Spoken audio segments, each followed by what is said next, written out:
Hey friends, okay, so I'm gonna talk about kind of a heavy topic. I'm gonna talk about death and why, if you're living your life completely for God, you should not be worried about death. It's interesting because death doesn't mean you're not fearing God. It is good and right to fear the Lord, right? Like when you realize how amazing and out of this world and big and how teeny tiny, like nothing we are, and how big God is, that's a good thing. That's the fear of the Lord, right? To acknowledge how amazing God is. But we should not fear death. We want to live a life where we live life to the fullest, knowing that every moment we could actually die and like be completely fine. And what a freeing place to be, right? I think that most of us probably don't live in that state. There's times that I feel much better about that than other times, but I have got to a place in my life where I am ready to go, you know, where I'm ready for the next thing. And that doesn't mean that I don't love the life. I absolutely love my life. I feel so blessed. I hope to live to be, you know, in my hundreds. Like I love my life to the fullest, but I also know that heaven is a billion times, trillion times better than earth. Like I understand that. And when you realize that, when that like truly soaks in, then you'll kind of get all your priorities straight. We want to live a life that is joyful, but at any moment we could go and our soul is ready. And so obviously I think going to confession has helped me tremendously. Like just, I try to go at least once a month, couple times a month, and just to know that I am constantly asking God for forgiveness, acknowledging what I've done wrong, and to know that God has forgiven me in absolution from the priest. There is nothing better that we can experience besides the Eucharist, but nothing freer. Like it is so amazing. And I think too, the second thing is I truly am living my life to the best of my ability for God. And that doesn't necessarily mean that I don't fail. You know, I am human. Like I have my faults, but I am truly trying to live my entire life for God.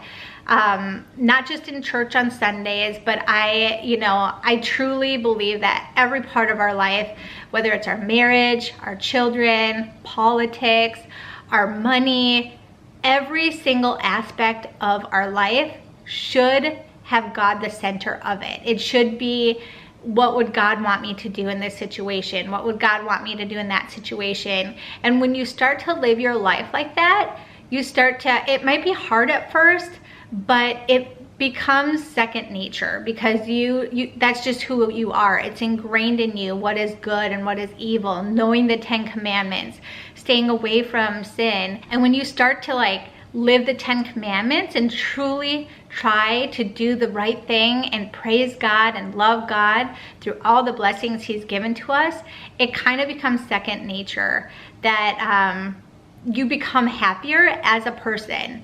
The reason we have the 10 commandments isn't for God to be like, no, no, no. Like that's not why it's there. It's to protect us from hurting ourselves or hurting others or hurting God. You know, and all those things will break us as a person. Whereas if we stay away from if we do the 10 commandments, we will remain whole and happy and cheerful and ready for the next thing. But I think what it all boils down to is if we live our life to the best of our ability, we're all gonna fall short. But if we live the best of our ability for God, and we're honest about that, and we see our flaws and we work towards perfecting those flaws. And if you don't know what your flaws are, just ask God. He will show you. I ask him all the time, God, show me my flaws, because I can't perfect these flaws if I don't know what they are, right? And so God will share it to you, and he is usually very, very kind and loving about it. It's not like, you know, did this and you did that, you know. He's usually so kind and gentle and loving. And so you are afraid of dying, go to confession regularly, cling to God, read your Bible, and live the best of your ability for God. You know, turn away from the world, turn away from what the world tells you is good. You know, you pretty much anything the world says, this is good, this is right, is probably wrong at this point. Like I feel like we're living beyond Sodom and Gomorrah right now. We're like literally in the Bible it says everything will be backwards, right? Like what's good will be bad and what's bad will be good. And I feel like that's where we're at right now. There is a saint that said, I would rather crawl to heaven than run to hell. And I think about that all the time. We're all gonna have hardships. We're all gonna have, you know, different things in our lives that are harder than other things. And it's how we deal with those that bring us closer to God or not, you know? And so I think about, I'd rather crawl, just inch closer and closer to God every single day. Even if I fall, you know, acknowledge that I've fallen and say, I'm so sorry, God, get back up and keep going, than running to hell, running to the easy life. Like seriously, the world is so messed up right now. It's like, I just want to shut my windows and be like, okay, let's just stay inside forever and not go out there. But we have to also evangelize. We also have to be a part of the world and share with them the good news, right? Which is God. I think also a part of why I'm not afraid of dying is because maybe my personality. I'm a very trusting person to God. Like I truly trust God with everything. If God comes and like, you know, takes away something from my life, then I trust that that was God's plan. Like nothing, God will never do anything just to be mean or be bad. Like that's not who God is. But it's like we have to trust that everything is a process for God's good. You know, yes, there are other people who do bad things to us, and that are sinful and that happen to us, but that's not necessarily God doing bad things to us. Like God didn't create robots. He created people to decide whether they want to do good or evil. And unfortunately, people do choose evil, and they choose evil against us sometimes. So I think it's so important just to stay focused on God and Jesus, I trust in you. Jesus, I trust in you. I say that quite often, especially in those times where I'm having a hard time trusting God and just saying, God, I trust in you in this situation. I know you got this, and I embrace it. Whatever happens, your will be done. And all we can do is just pray for grace sometimes for the hard situations that we have to go through and stuff. But just knowing that God already has everything under control is huge. I think a lot of time we make the mistake of thinking that God as a human, right? Like, oh, like us as humans, we have certain things like, oh, they're better people because of this, this, and this, and that person's good because of this, this, and this. Instead, like God sees us even in our flaws, and he just loves us so much. Like he just wants to embrace each one of us.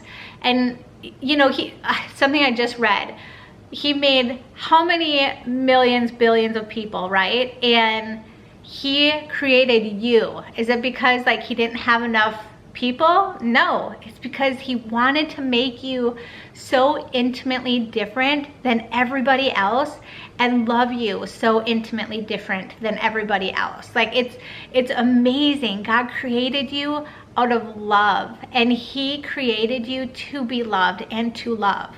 Like that's the whole purpose of our life.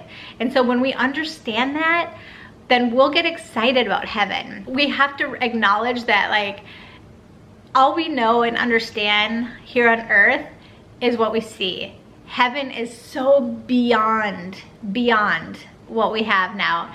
And so I think if we acknowledge that God is so almighty, so good, we're gonna have this amazing life, and we will not be afraid of death. We will not be afraid of, you know, if a government takes us over, or of dying of hunger, of all these things. The thing that really should scare us is if we're not doing God's will, if we're not in line with God. That's truly the only thing that we should ever worry about. The rest, God will take care of. And if he wants you to be in heaven with him tomorrow, then he's gonna take you. Like, we're all gonna die, and our goal in life should not be to live forever. Our goal in life should live the best, full, amazing life for God. Like, that should be our goal. And when that is our priority, we won't worry about dying. We will embrace it when it happens. So this kind of relates. I remember this story of, I used to work at Little Sisters of the Poor in Minnesota, and so you see a lot of people who are dying, right?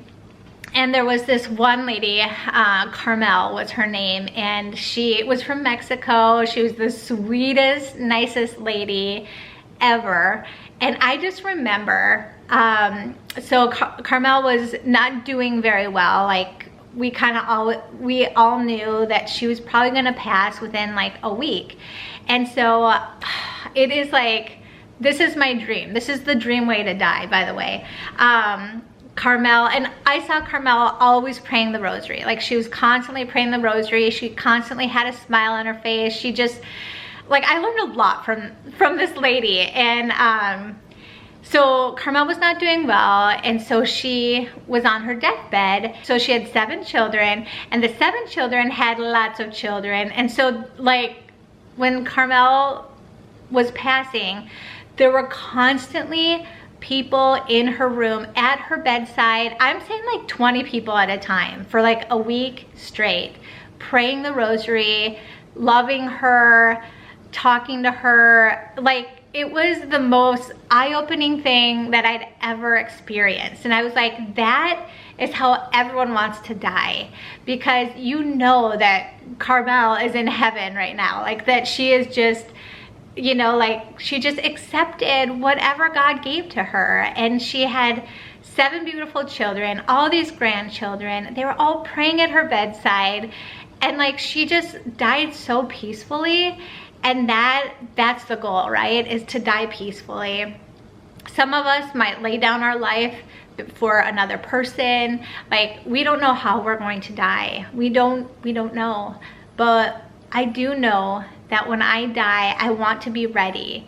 The best way to be ready is confession, knowing God. Like, we don't want to die and be like, who's God again? Like, you know, we want to like know him intimately and lovingly, and through prayer every day we will receive that. Anyway, so that's my goal, is to die like Carmel. And she's just amazing. She was such a lesson for me. I was in my like early 20s, and I'm like, that's how I want to die, with all my children, all my grandchildren, praying the rosary. How amazing, how heavenly.